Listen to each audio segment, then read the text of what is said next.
Ini akhirnya nyampe di bulan September ya. Excited? Siapa yang percaya masa depannya indah di tangan Tuhan? Enggak serius. Karena banyak orang sulit percaya itu. Siapa yang percaya kalau your future is bright in the hand of the Lord? I am. Kalau kamu percaya that your future is bright, you will be excited untuk hari esok. Kamu akan selalu semangat untuk hari esok. Saya sangat semangat banget tentang hari-hari esok. Ada orang yang malas banget, tapi saya mau bilang masa depan kamu aman di tangan Tuhan. Semua yang kamu takuti hari ini, saya mau kasih kabar baik ini. Semua yang kamu takutin hari ini nggak akan pernah ada di masa depan. Ada amin. Saya mau khotbah satu hal. Saya tuh nggak biasa khotbah gini sebenarnya. Kalau kamu dengerin saya khotbah, kebanyakan khotbah saya itu equipping. Jadi kalau orang khotbah atau ngajar itu ada 3 kategori pengajaran. Kalau kamu lihat di YouTube dimanapun, ada orang yang sukanya ngajarin doktrin. Tahu doktrin nggak? Doktrin itu akhir zaman. Doktrin itu ngebahas kepuluhan, persembahan, doktrin ya. Hal-hal yang gereja percaya yang harus dilakukan. Baptisan mesti gimana gitu. Oke, beda. Ada juga orang itu kategori pertama ngomongin doktrin. Yesus nanti datang kedua kali, ya doktrin gereja. Dan itu sangat baik. Ada kategori kedua, hey, what's wrong? Ada kategori kedua yang orang khotbahin tentang life development, membangun kehidupan ini. Contohnya khotbahnya tentang mengatur keuangan, memiliki hubungan yang baik, hal-hal kayak gitu ya. Ngomongin membangun hidup. Terus ada yang ketiga kategorinya adalah khotbah tentang equipping, memperlengkapi. Ngajarin kamu dengar suara Tuhan, ngajarin kamu doain orang di jalan, ngajarin kamu lepasin kesembuhan buat orang lain, ngajarin kamu bergerak dalam pengurapan. Equipping, to equip you. Kenapa? Supaya kamu berguna secara maksimal bagi kerajaan Allah. Saya itu kategori 3, equipping. Kalau kedengerin khotbah saya itu ngajarin orang buat lebih equip. Tapi hari ini Tuhan tentunya beda. Ada Tuhan yang tunjukin saya untuk diomongin ke kalian. Kita mau berdoa dulu ya. Bapak,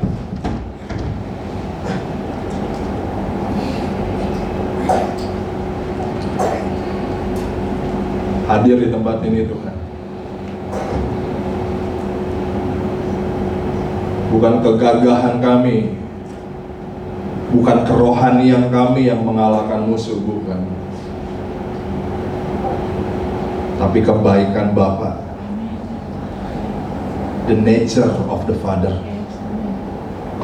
sifat Allah sebagai Bapa yang baik, yang melindungi, menjaga kami. Dan saat ini Tuhan aku berdoa, nyatakan hatimu Tuhan atas umatmu, biar semua yang disampaikan bukan hanya ditabur, tapi juga tumbuh dan berbuah. Thank you, dalam nama Yesus. Siapa yang udah lama jadi orang Kristen? Kamu tahu nggak sih, umur kekristenan kamu bukan penentu dari bagaimana kamu mengikuti Dia. Sebenarnya saya nggak percaya kalau dibilang kekristenan itu agama, itu nggak masuk akal. Kekristenan itu adalah perjalanan kamu dengan Tuhan every single day, your journey with God. Oke. Dulu kita jalan tanpa Yesus, kita jalan without Him, by our own selves, jalan sendiri tanpa Yesus. Kalau kita jalan sendiri, kita buat journey kita sendiri, kita buat, tapi ketika kita kenal Yesus, sejarah hidup kita berubah. Kita nggak lagi berjalan sendiri, kita berjalan bersama Dia. Oke. Nah, problemnya berjalan bersama Yesus tidak tak segampang itu. Ku berjalan bersamamu. Gak gampang. Kenapa saya gak gampang? Karena selalu lagi Yesus jalan, berbeda jalanku, berbeda dengan jalan-jalanmu. Dia jalan kemana, kita jalan kemana. Itu yang gak buat kita punya journey dengan dia. Itu yang gak buat kita punya pengalaman bersama-sama dengan Yesus.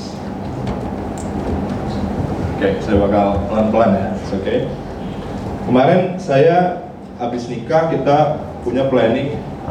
Pertamanya Yohan pengen ke Malaysia.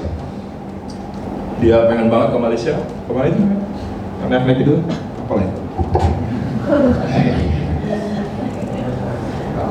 Saya nggak mau ke Malaysia. Saya pengennya ke Singapura. Dia bilang, sayang, Singapura tuh mahal ya. Mahal. Udahlah, santai aja.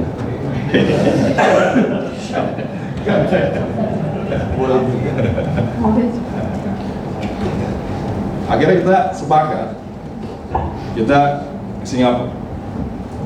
Saya pengen ke sini, Yohan pengen ke sono. Ya. Seandainya, seandainya, Yohan dibagiin, udahlah, kalau mau ke sono, sini lah. Kita nggak bakal punya experience bareng-bareng, bener nggak sih? Tapi karena kami memutuskan untuk pergi ke Singapura bareng-bareng, akhirnya kita punya experience yang aneh dan lucu. Jadi nggak usah diceritain. Ya. Experience itu yang akhirnya buat saya sama Yohan makin kenal satu dengan yang lain, makin makin dekat ya, makin blending. Karena experience, karena sebuah perjalanan. Saya tidur di kapal, pesawat, ngigo, hampir nabok orang. Itu experience yang lucu, tapi kita nggak bisa lupain itu seumur hidup kita, yakin. Tiba-tiba tangan saya gini, saya lu mimpi digigit ular. Ngelang aja di cici sebelah saya. Hampir templok. Apaan orang ini? Agak serem juga ya, muka serem, main tampar-tampar aja. Tapi itu experience yang lucu. Tapi kita alamin itu karena kita decided untuk pergi ke sebuah journey yang sama. Nah, sama lagi kita jalan sama Yesus. Dia mau kemana, kita mau kemana. Atau bahkan kita nggak tahu dia kemana. Kita nggak ngerti dia kemana. Nah, ini dia seru. Tolong HP.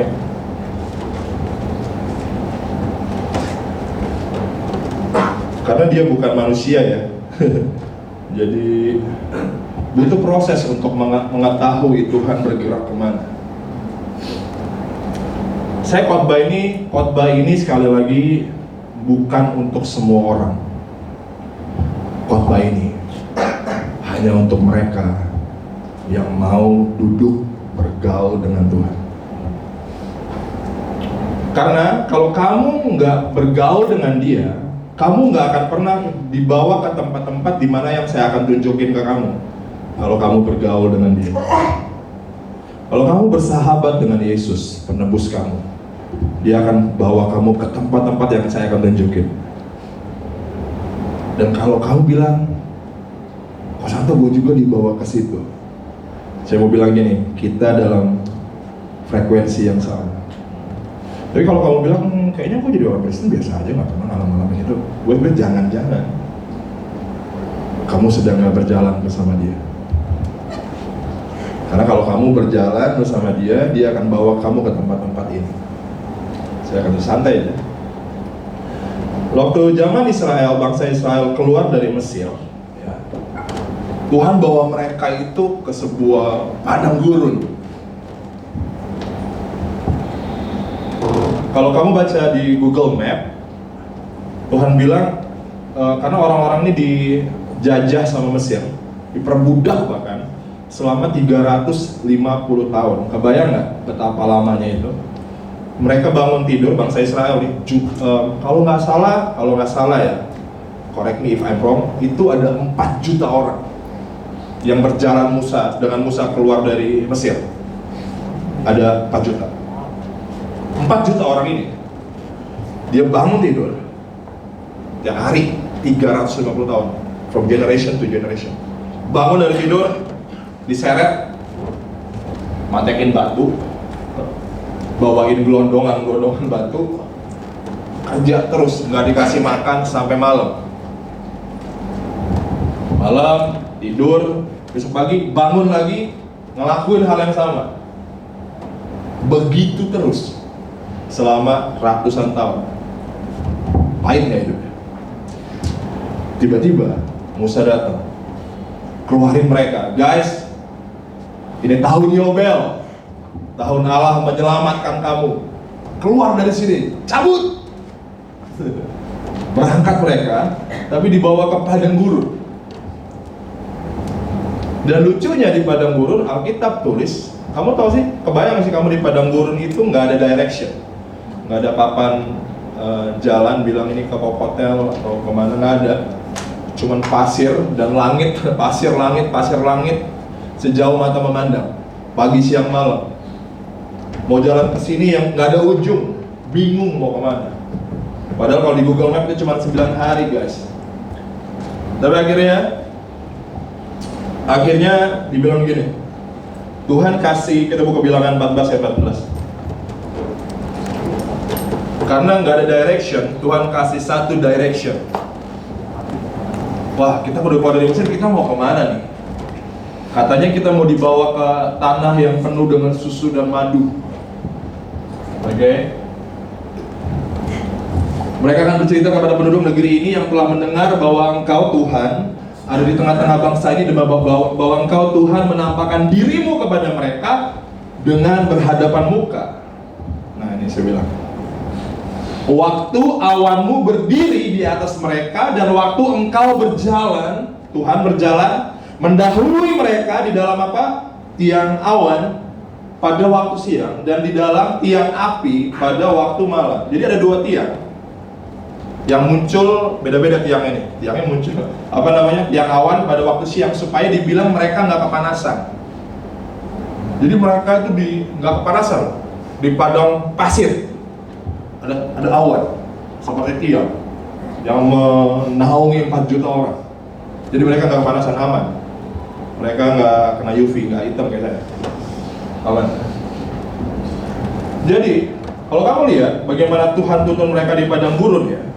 Yang pertama, Tuhan dibilang apa? Menampakkan dirinya kepada mereka dengan berhadapan muka. Jadi Tuhan berhadapan muka dengan 4 juta orang. Wow, ngeri gak sih? Saya percaya gini, sebelum Tuhan tuntun kita, Dia harus berhadap-hadapan muka dengan kamu. Makanya saya bilang ini gak semua orang. Ini hanya untuk kamu yang mau dituntun Tuhan. Ya, kalau kamu gak mau dituntun Tuhan gak apa-apa. Choose your own way. Pilih jalanmu sendiri, rapopo. That's your choice. Seriusan. Tapi kalau kamu mau berjalan dengan Tuhan, hal pertama yang harus kamu miliki dalam hidup ini, berhadap-hadapan muka dengan Tuhan. Istilah ini artinya apa sih? Dalam bahasa Ibrani, kata muka itu dalam bahasa Ibrani disebut panim,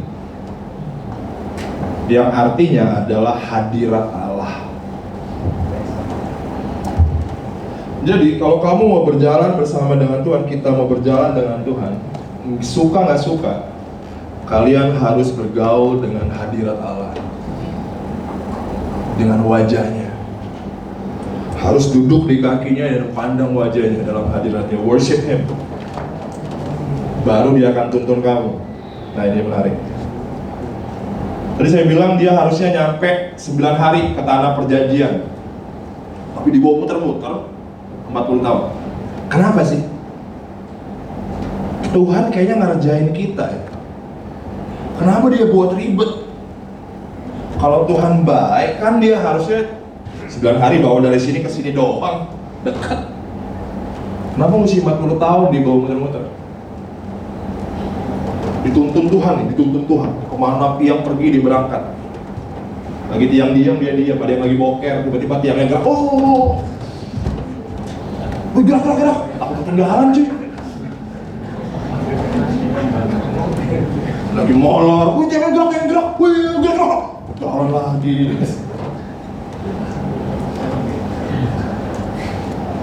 Agak repot ya. Kita buka firman Tuhan. Benar. Ulangan 8 ayat 15-16. Ini tempat pertama kalau kamu berjalan dengan Tuhan, ini tempat yang dia bawa dulu nih ke kamu. Makanya banyak orang pesen, oh nyembah, pikir nggak ada tujuan. Nah, lagi kamu menyembah wajahnya, dia bawa kamu ke dalam sebuah perjalanan, sebuah journey. Dan perjalanan pertama yang akan kamu tempuh adalah, dan yang memimpin engkau melalui padang gurun yang besar dan dahsyat itu, ngeri nggak? Dengan ular-ular kadut, ya, yang ganas,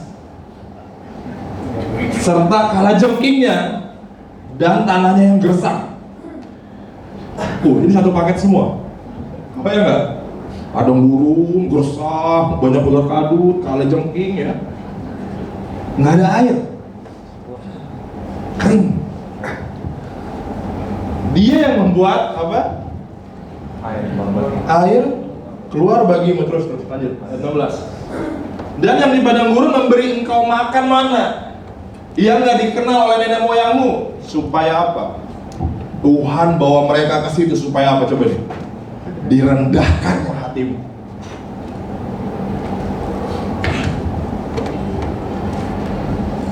Dan dicobanya engkau hanya untuk apa? Berbuat baik kepadamu pada ujungnya. Jadi kalau belum baik, belum di ujung kamu santai. Kalau keadaan kamu saat ini belum baik, santai. Masih di padang gurun, belum di ujung. Karena apa? Baiknya pada akhirnya. Tapi the first thing, satu tempat pertama yang dia mau bawa kita adalah tempat kerendahan hati.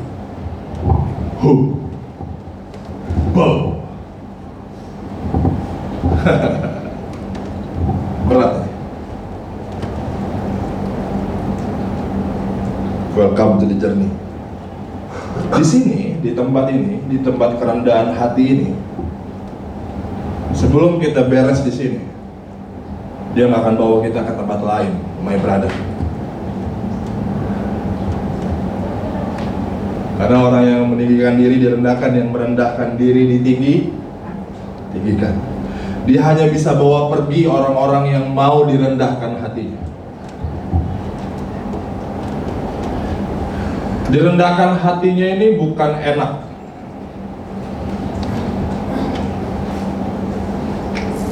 Saya punya banyak experience tentang ini, tapi saya nggak mau cerita terlalu banyak. Saya cuma mau kasih value-nya aja ke kamu.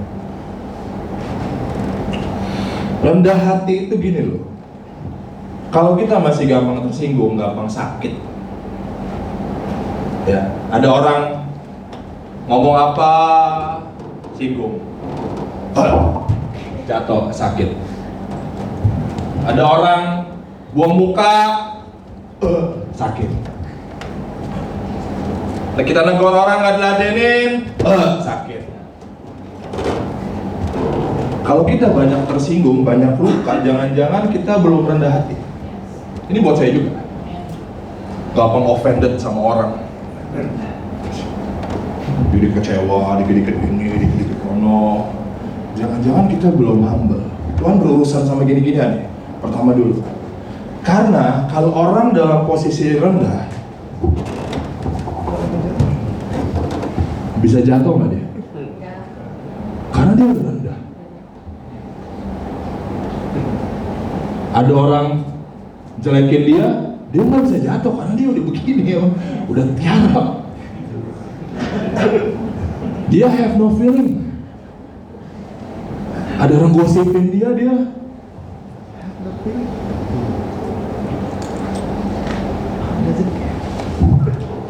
Karena dia udah rendah.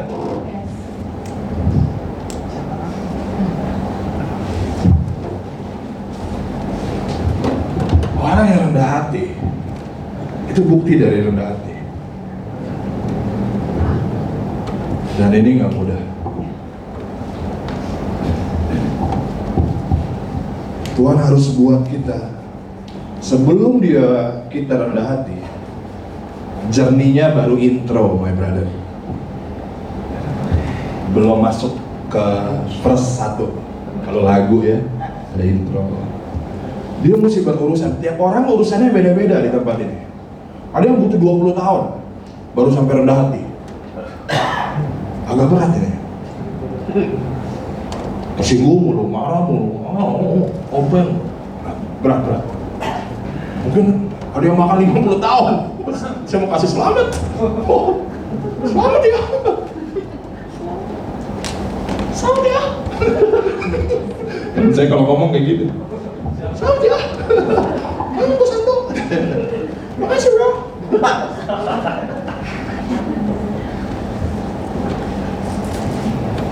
Journey-nya nggak bakal going forward kalau kita masih di sini.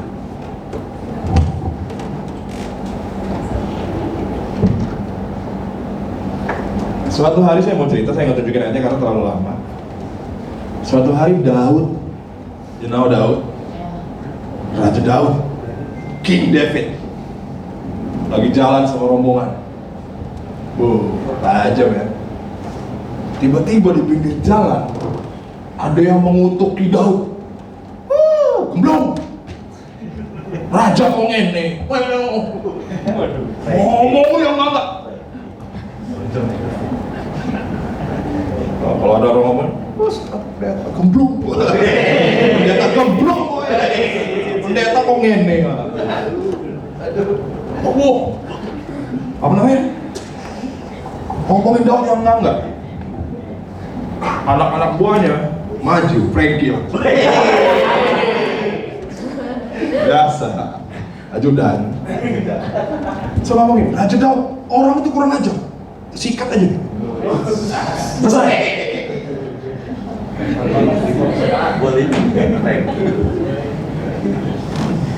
Kalau Daud itu sombong, oh iya jelas, berangkatin, bungkus.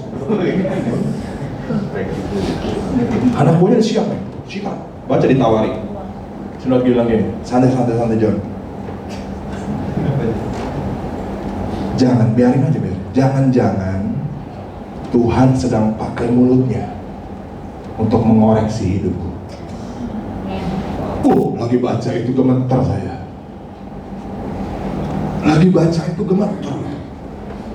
Bilang, jangan, santai. Biarin. Jangan-jangan yang dia omongin benar. Jangan-jangan Tuhan lagi pakai dia untuk mengoreksi hidupku, kata Daud. Kalau kita bunuh dia, sama aja kita ngelawan Tuhan. Jangan. Biarin aja. Daud udah di lantai, John. Kata-kata itu nggak melukai dia. Kata-kata itu nggak menjatuhkan dia.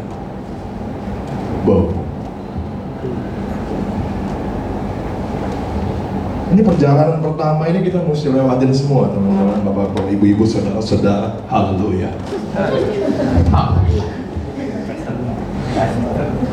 Kita mesti lewatin ini. Biarkan dia direndahkannya hatimu. Mesti di sini dulu nih dimulai. The journey is begin. Ini baru pertama ini berat kayaknya ngomongnya. Kita semua punya isu tentang ini. Amin. Saya juga punya isu. Semua kita. Saya tuh dari kecil itu paling nggak bisa dikatain orang goblok. Karena dari kecil saya nggak pernah ngerasa goblok. Saya selalu merasa diri saya pintar. Orang bisa ngatain saya, sorry ya, binatang-binatang segala macam binatang, T-Rex segala macam. Kata istri saya kamu kalau main bola kayak T-Rex.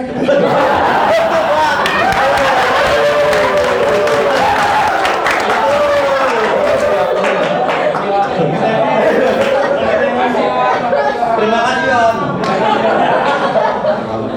Tapi kita kan Daud. Jangan-jangan Tuhan sedang memakai mulut.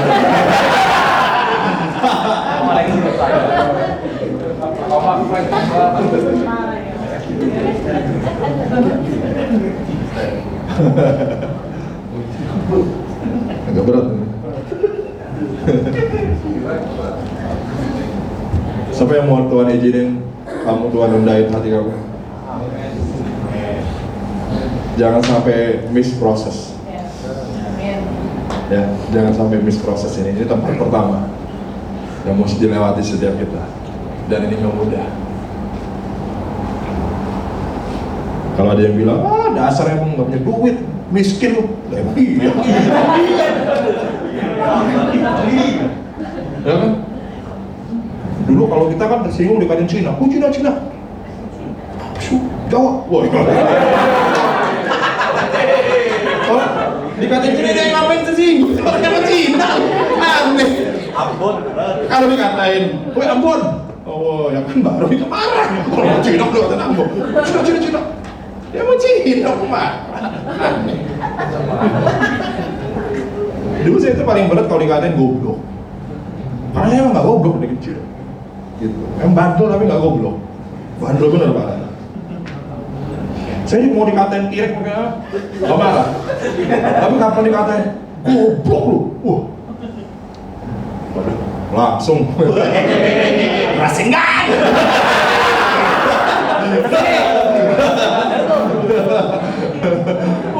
Naryoto ini. Naryoto, bukan Naruto.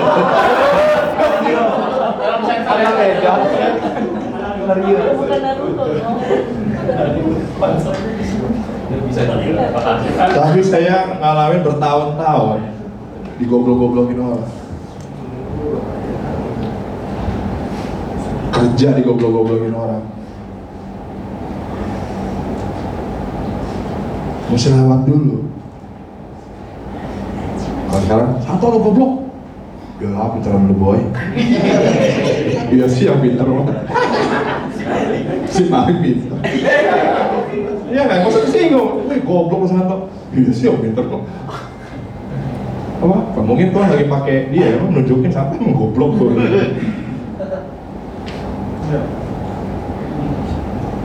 Ya.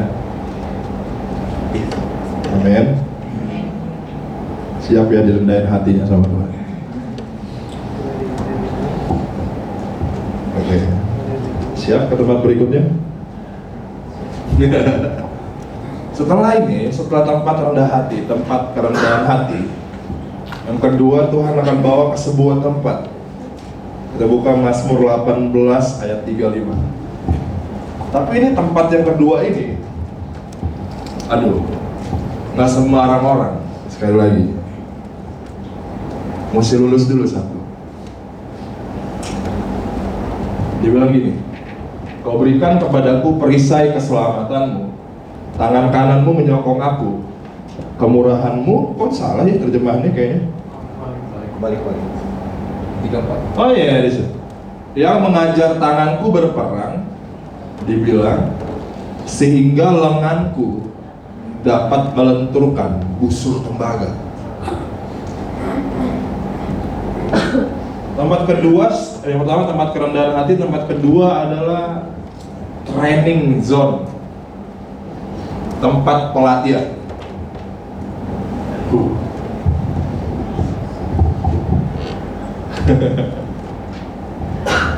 Ini jernih dengan Tuhan. Kalau kamu, saya bilang, kalau kamu bergaul dengan Tuhan, perjalanannya bakal kurang lebih gini lah. Ya, bagian-bagiannya saya nggak ngerti, tapi kurang lebih kayak gini. Saya kasih gambaran besar. Tempat pelatihan ini kadang-kadang sulit. Orang yang pernah fitness tahu lah ya. Orang yang pernah fitness, tempat fitness itu Evan lah. tempat berlatih. Ada nggak orang berlatih itu nggak rasain rasa sakit? Ada nggak? Semua latihan pasti menyakitkan. Semua latihan. Bahkan Kobe Bryant pernah bilang, saya fansnya Kobe Bryant. Mamba forever, 24 forever. Kobe pernah bilang gini, lebih baik kamu berdarah-darah di gym daripada nanti kamu menangis di lapangan. Bo, berat.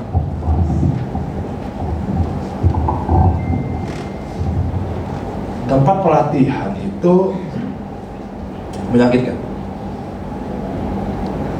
Tadi kerendahan hati aja udah lumayan agak nyakitin ya, kayak nggak hancurin semua jati diri kita diinjek-injek. Diinjek-injek dulu. Dilatih juga, udah diinjek-injek dilatih. Nah, latihan ini tujuannya buat apa? Banyak orang nggak mau Tuhan latih. Karena gini, kalau Tuhan mau ajarin kamu masih sombong, dia nggak bisa. Karena kamu ngerasa bisa sendiri, bener gak sih? Dia mau latih kamu nih, dia mau ngajarin kamu ini itu. Tapi kamu ngerasa hebat dulu, nggak bisa dilatih, susah dilatihnya. Terus saya mau ngajarin kamu basket yuk, dan nggak bisa main basket. Oh, saya udah jago, oh siap, ya wis. Biarin aja dia merasa dia udah jago. Tapi kalau orang rendah hati, mau diajarin, dia open. Nah, saya bakal ngomong ini. Saya nggak tahu Tuhan sedang kamu latih kamu buat apa. Mungkin banyak hal yang lagi nyakitin kamu saat ini. Dilatih kamu. Tapi latihan bukanlah pertandingan yang sesungguhnya, my brother. Latihan bukan pertandingan yang sesungguhnya. Kamu disakiti dalam tempat pelatihan karena pertarungan di depan lebih berat. Saya masih ingat awal-awal Thor semenjak jadi gereja ya, sampai detik ini. Tuhan latih saya terus tak soal tempat. Tempat ini kita udah kayak kemah Musa dulu. Satu minggu di sini, satu minggu di Ono, satu minggu ini. Saya pernah waktu zaman PDKT Pak Yowan. Sempat ada satu momen saya frustasi soal tempat ini. Kok gua ditendang-tendang terus ya? Ditendang-tendang terus. Depresi juga kayak, kenapa sih? Apa sih yang salah Tuhan? Peperangan rohani kah? Apakah depresi? Sedih juga. Tapi saya tahu dia lagi latih saya. Supaya apa? Supaya kelak kalau dia kasih saya tempat, saya bisa melihat tempat itu begitu berharga. Saya tahu itu dari awal. Kalau dia nggak latih saya gitu, tiba-tiba saya jadi pendeta, punya gereja kayak di Battle Reading, mungkin saya bakal perlakukan tempat itu semau-mau saya. Wih, apa? Baru udah. Nah, bercanda. Jangan ketawain. Intinya gini, saya nggak hargai apa yang Tuhan akan kasih saya kalau, kamu understand ini ya? Kamu ngerti ya? Dia ajarin saya, dia lagi latih saya. Dan itu cukup painful, dilatih Tuhan. Tujuannya apa? Suatu kali, kalau Thor punya tempat ibadah yang nggak kayak kemah Musa lagi, saya akan menghargai setiap hal. Ini saya sharing dari sisi saya aja. Apa bedanya pelatihan dengan tempat kerendahan hati? What's the difference? Tempat kerendahan hati, permasalahannya di dalam kamu. Tapi tempat pelatihan adalah situasi yang kamu nggak bisa kontrol. Kamu udah do the best that you can, tapi semua tetap berjalan dengan tidak baik.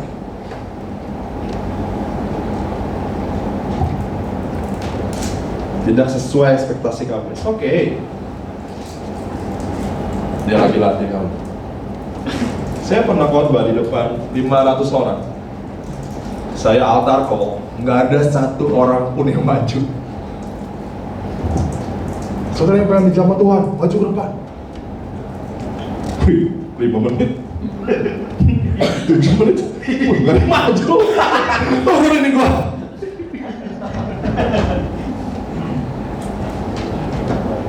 Saya bertanya-tanya ya, kenapa ya gua altar call kok nggak ada orang maju di depan?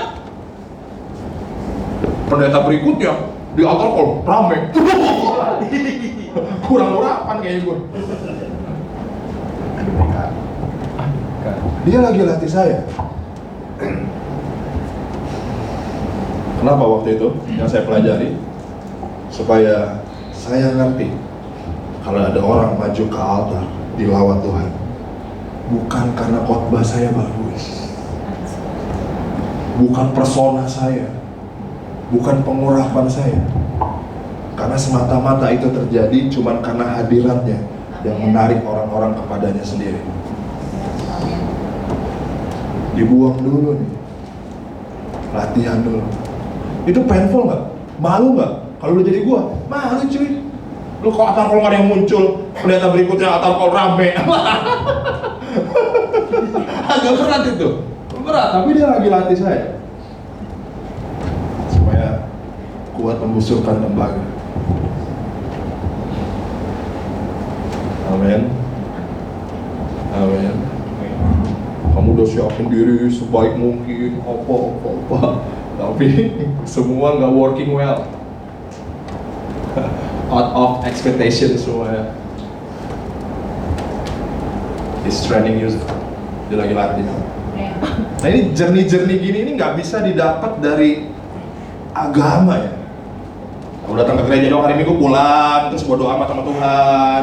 Minggu depan datang lagi ke gereja, bodo amat sama Tuhan. Nggak bisa gitu. Jernih-jernih kayak gini cuma didapat mereka yang bergaul dengan dia.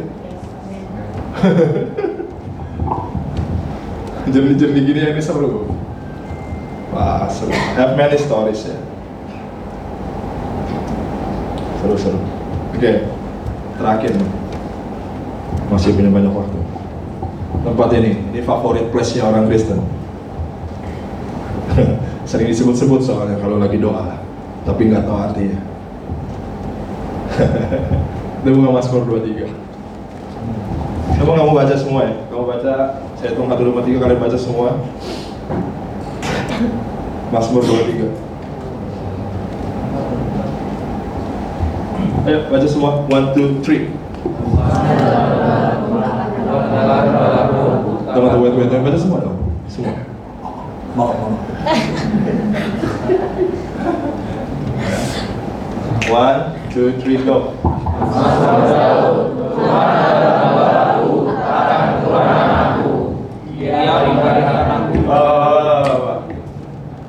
Sudah? Lanjut. Ia membimbing aku ke air yang tenang. Ia menjaga jiwaku. Ia menuntun aku di jalan yang benar oleh karena namanya. Sekalipun aku berjalan dalam kegelapan, aku tidak takut bahaya, sebab Engkau besertaku. Dadaku dan tempatmu itulah yang menghibur aku. Engkau menyediakan hidangan bagiku di hadapan lawanku. Engkau melengkapi kepalaku dengan minyak, aku penuh melimpah.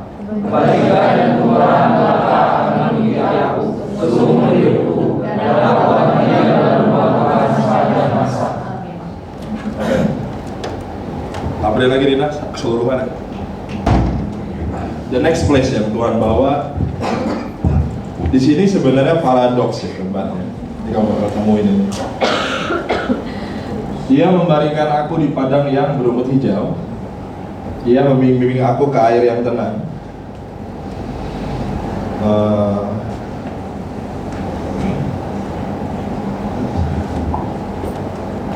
Ini tempat berikutnya. Padang rumput yang hijau itu bicara tentang penyedia. Kalau kamu embe, ya dibawa ke padang rumput yang hijau, seneng nggak? Artinya apa? Sejauh mata memandang, kamu nggak kekurangan makan. Karena semua rumput bisa kamu makan.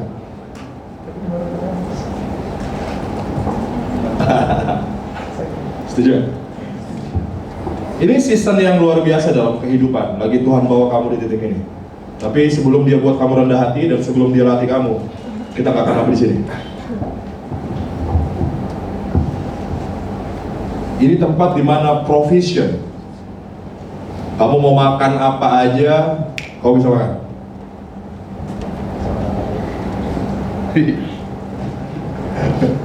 Wah, ini kelas 1 ngajarin prosperity gospel. Kita nggak harus punya segalanya, amen. Tapi saat kita butuh sesuatu, penyediaan ada di situ. Itu yang saya bilang, hidup dalam penyediaan Allah. Saya nggak pernah ngajarin kamu kalau kamu ikut Yesus kamu kaya raya, no. Tapi saya percaya kalau kamu sungguh-sungguh dengan Tuhan, kamu takkan kekurangan aku. Artinya lagi kamu butuh, Tuhan sediakan. Nggak ada janji di Alkitab kamu will be rich, nggak ada emang. Saya setuju dengan itu. Kaya juga belum tentu punya segalanya juga. Bener? Apa artinya kamu kaya, orang nggak terima kamu apa adanya, cuma terima kekayaanmu aja. Ada artinya kan? Di titik ini luar biasa sih. Terus yang kedua, dibilang apa? Ia membimbing aku ke air yang tenang. Ia menyegarkan jiwa. Kalau kamu belum ngerasa, belum mengalami kayak gini ya, Pak Santo gimana nih? Katanya dia bawa aku ke padang rumput yang hijau. Kapan aja aku butuh, aku bisa makan. Tapi kok buktinya nggak gitu-gitu amat. Jangan-jangan jernihnya salah nih. Paham nggak? Kamu nggak experience ini karena ini jernih. Mungkin kamu nggak masuk ke tempat kerendahan hati dulu. Kamu belum lewatin itu. Mungkin banyak masalah di kerendahan hati ini. Karena kalau udah di sini, ini different season teman-teman. It's a different season.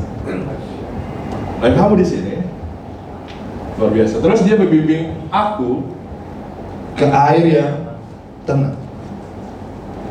Dibilang air yang tenang, yang disegarkan apa? Jiwa. Ya, jiwa.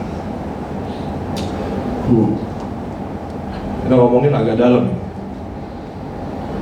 Nah, jiwa yang tenang itu kalau dalam bahasa Inggris dibilang His strength take me to an oasis of peace near the quiet brook of bliss. Ini bahasanya agak-agak tapi dia bawa aku ke sungai yang tenang, yang penuh kebahagiaan gitu. Wah.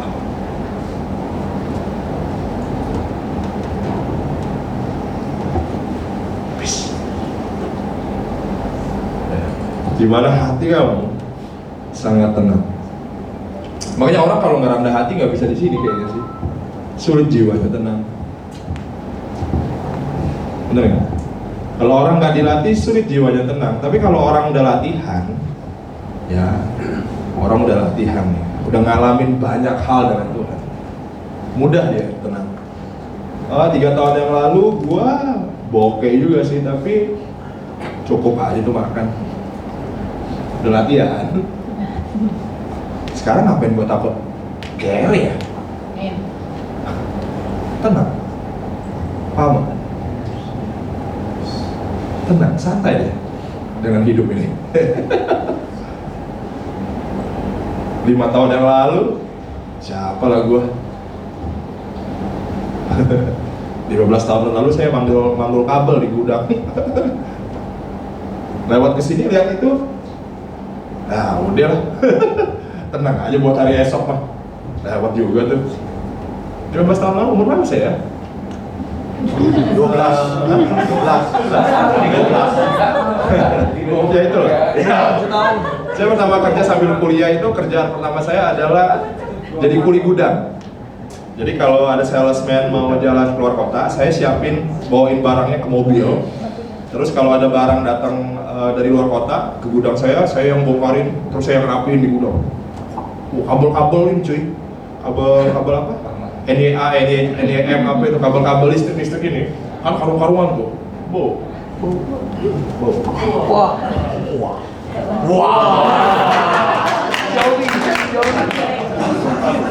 Nah, kalau kita udah dilatih Tuhan kayak gitu, di titik ini, ya tenang aja kalau hidup ini. Dulu kayak gitu happy aja, santai. Amin. Terus dia menuntun aku di jalan yang benar. Wah, ini dia seru. Jalan yang benar itu mesti dituntun. Makanya tugas leader rohani ya, bukan merintah. Kalau nggak nurut, tampau loh. Nah, itu bukan tugas kita. Tugas kita adalah menuntun. Dituntun itu anak kecil, kalau dituntun anak kecil ya, kalau kamu bawa anak kecil ke mall gitu, lagi dia lihat Ultraman, dia ngapain? Lagi dia lihat Transformer, dia mau kesana kesini. Kamu ngapain? Tuntun. Tuhan itu sama kita gitu nggak? Di jalan yang benar ya? Untuk hidup benar. Makanya kekristenan itu bukan agama. Kita lagi hidup benar nih, sering kali kita kayak anak kecil di jalan yang benar ini. Nah, ini pertobatan ya. Pertobatan itu gini, ini jalan ngawur, kenal Yesus, kita balik arah. Ini jalan yang benar. Lagi kita mulai nampakin jalan yang benar ini, sering kali kayak anak kecil. Dituntun lagi. Ya. Ini jalannya udah benar, tapi pelakuan otak kita nggak benar. Tuntun lagi. Tuntun lagi. Ngalamin itu nggak? Kalau kamu nggak ngalamin ini, kalau kamu jadi orang Kristen nggak ngalamin ini, jangan-jangan Tuhan nggak sedang berjalan dengan kamu. Kalau kamu mikir gini, jadi orang Kristen tuh jalannya benar, tidak pernah buat salah, nggak pernah nganang ini. Kalau kamu pikir berjalan di jalan yang benar kayak gitu, saya kasih selamat, kamu hebat banget. Saya nggak gitu cuy. Saya tarik lagi, dituntun. Perjalanan ini powerful. Kalau kamu ngalamin, kamu sedang dalam right track. Tapi kalau kamu nggak ngalamin, saya nggak tahu. Kamu cari Tuhan. Amin. Langsung ini yang paling berat. Sekalipun aku berjalan dalam lembah kelam. Wow. Latihan ya, kerendahan hati, tantangan paling berat. Lembah kelam. Lembah kelam saya waktu itu mama saya sakit 11 tahun, komplikasi. Itu lembah kelam saya. Yang lebih kelam lagi, saya pelayanan waktu itu lagi Tuhan pakai di season itu, nggak tahu kenapa. Tuhan pakai saya bergerak dalam pelayanan kesembuhan banget. Doain orang sakit-sakit sembuh, segala macam aneh-aneh sembuh. Ngeri banget itu. Saya juga ya itu season itu Tuhan lagi pakai begitu. Season ini ya mungkin beda juga. Jadi ayo ke sana sembuhin lagi. Emang gue kepet kan. Waktu Tuhan pakai kesembuh, nyembuhin orang di mana-mana cuy. Orang buta aja melek loh. Tuli denger, lumpuh jalan, aneh-aneh. Nyokap gue 11 tahun. Udah gue doain segala gaya. Gue bore-borehin minyak urapan lah, apalah, segala jurus. Dari kaki bun, sinar kata sengat, semua kita keluarin. Nggak sembuh 11 tahun. Finally mama saya meninggal. Langsung itu kerohanian terjun bebas. Jujur-jujur aja. Semua yang saya percaya tentang Tuhan mendadak gelap. Mendadak gelap. Semua yang saya percaya nih, kesembuhan lah, pengurapan lah, apalah, tiba-tiba cuman dirangkum dalam satu kata, mana? Saya bilang, you heal all people there, but not my mom. Kau pakai aku sembuhin orang-orang, but not my mom.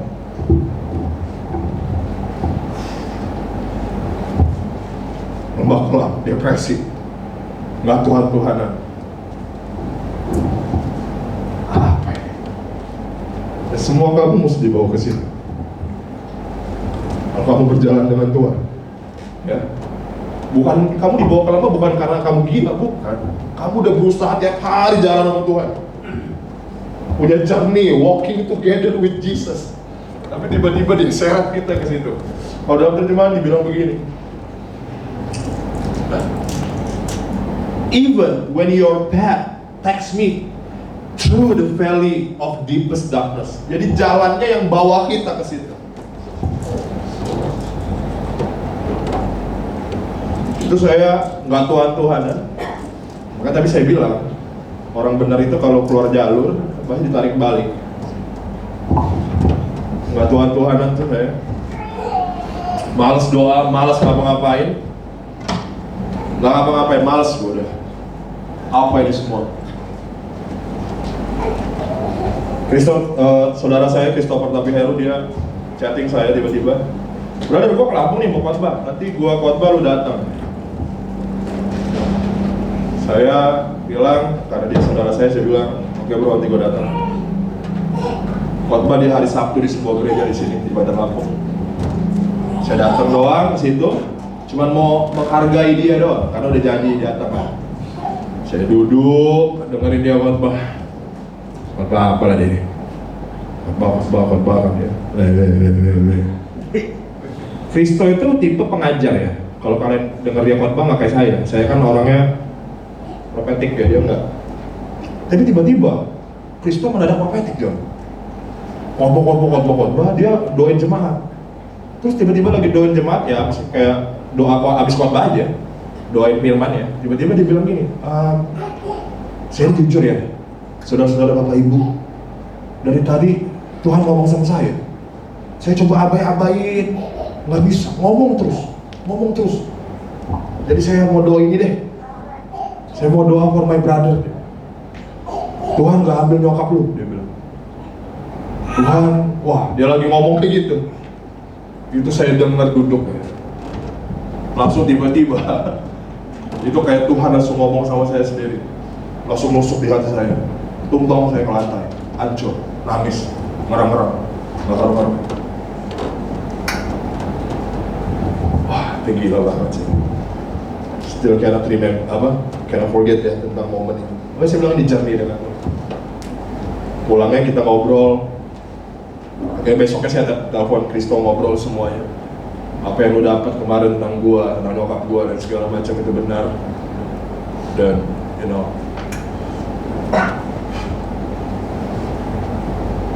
tapi dari situ detik saya bangkit.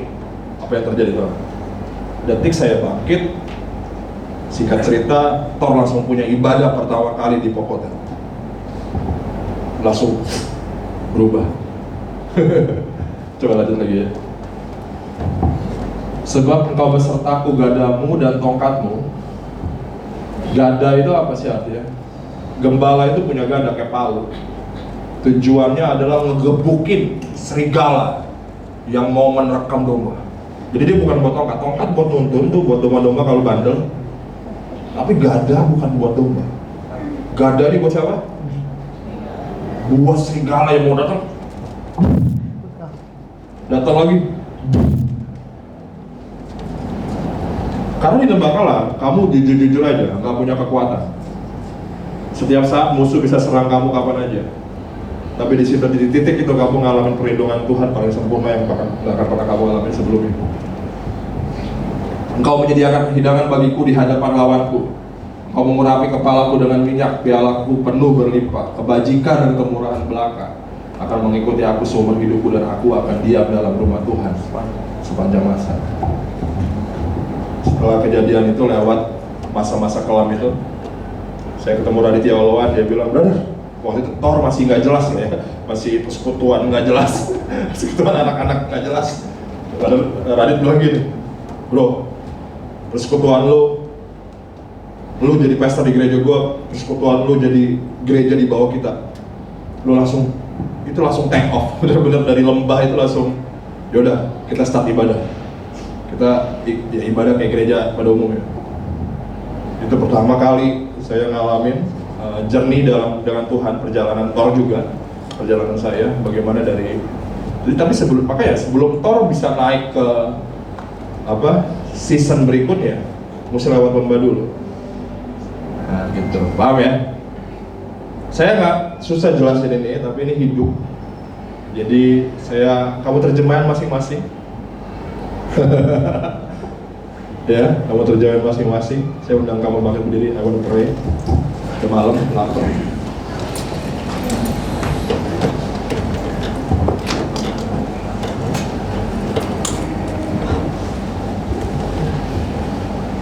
Tutup mata semua. Jangan lihatin saya. Lihat Tuhan. Saya nggak tahu kamu ada di titik mana. Apakah hari-hari ini kamu sedang ada di tempat kerendahan hati, di mana Tuhan mau hancurin ego kamu, atau kamu lagi di tempat pelatihan, di mana Dia mau latih kamu supaya kamu lebih berguna bagi kerajaan Allah. Atau saat ini mungkin kamu sedang dalam lembah kekalaman.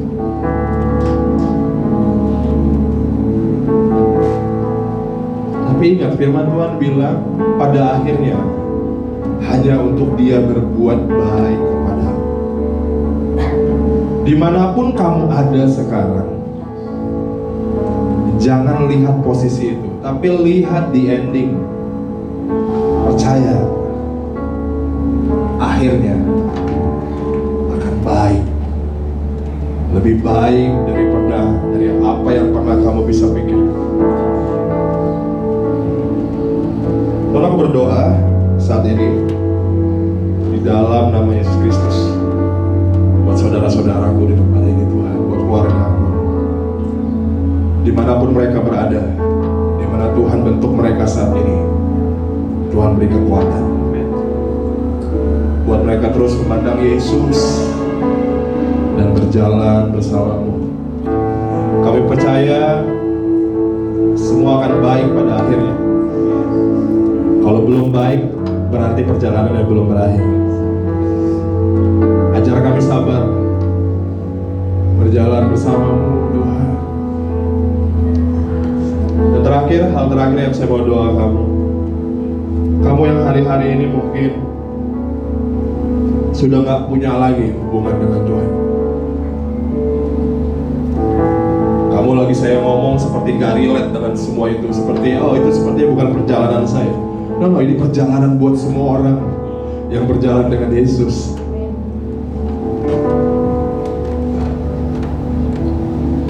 Kalau hari-hari ini kamu hubungannya terputus dengan Yesus, saya mau kita datang dengan komitmen yang baru, bilang, Tuhan,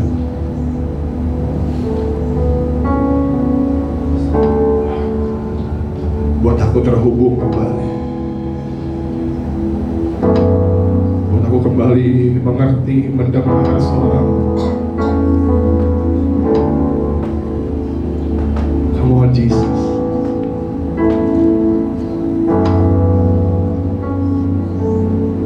Take me back to the garden.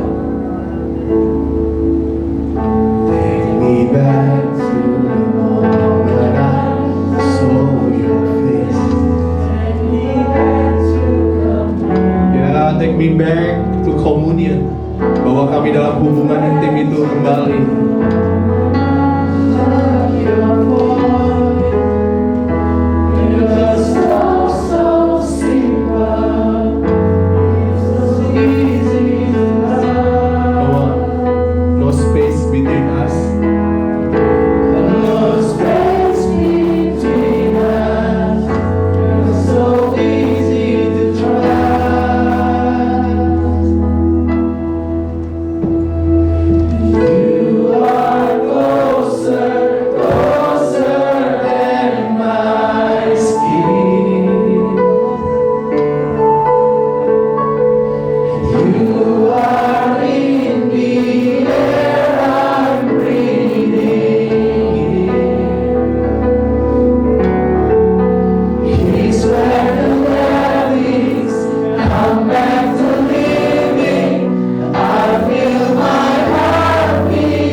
Kami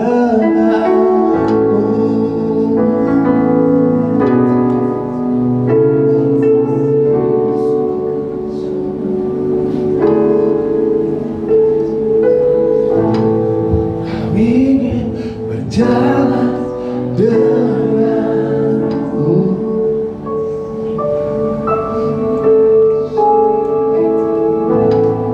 Kami ingin berjalan denganmu.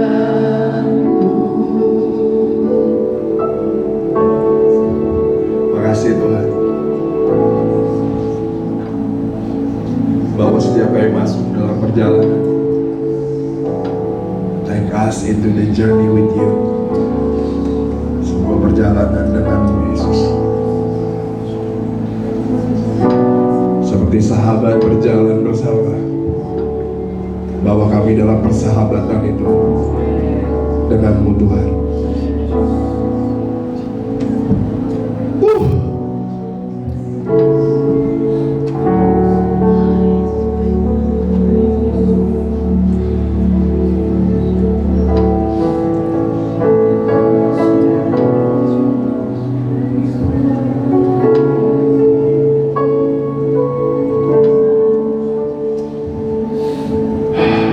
Thank you Jesus. Terima kasih buat hari ini. Di dalam nama Yesus Kristus sama-sama katakan amin. Tepuk tangan buat Tuhan.